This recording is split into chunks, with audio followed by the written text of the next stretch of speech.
Биыл Ақжайық өңіріне ақ ұлпа өте мол түсті. Осыған байланысты қазір аймақта төтенше жағдайлардың алдын алуға бағытталған кешенді шаралар қолға алынған. Мамандардың айтуынша, биыл түскен қардың көлемі былтырғыдан 3 есеге артық. Қазіргі уақытта облыс аумағында 720 мың текше метрдей қар шығарылған. Облыс орталығында 28 эвакуациялық пункт дайындалыпты.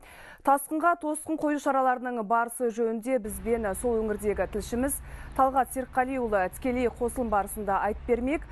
Талғат, аймақта нақты тасқын қаупі бар ма? Қайырлы күн, Мақпал.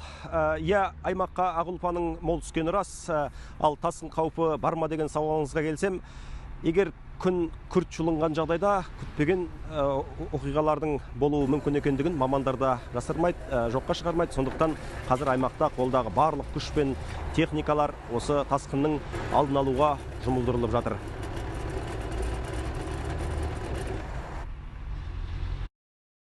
Негізінен су тасқыны Батыс Қазақстан облысы аумағында негізінен трансшекаралық өзендерге байланысты, яғни Жайық, Шаған, Қараөзен, Сарыөзен бойынша.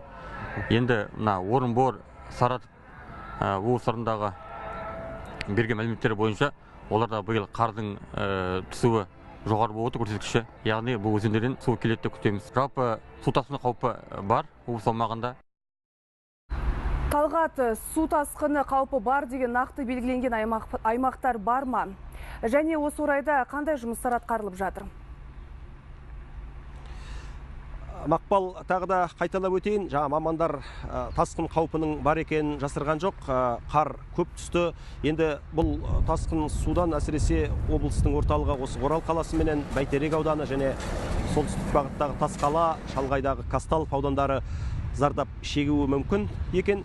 Дегенмен мамандар материалдық қор жеткілікті деп санайды. 125 мыңдай қапшық қоры және 156 тонна жану жағармай, 700-дей техника осы тасқынның алдын алуға сақадай сай деп отыр мамандар. Жалпы жағдай бақылауда.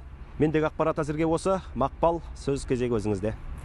Рахмет. Оралдан бізбен бірге тікелей байланысқа шыққан тілшіміз Талғат Серікқалиұлы.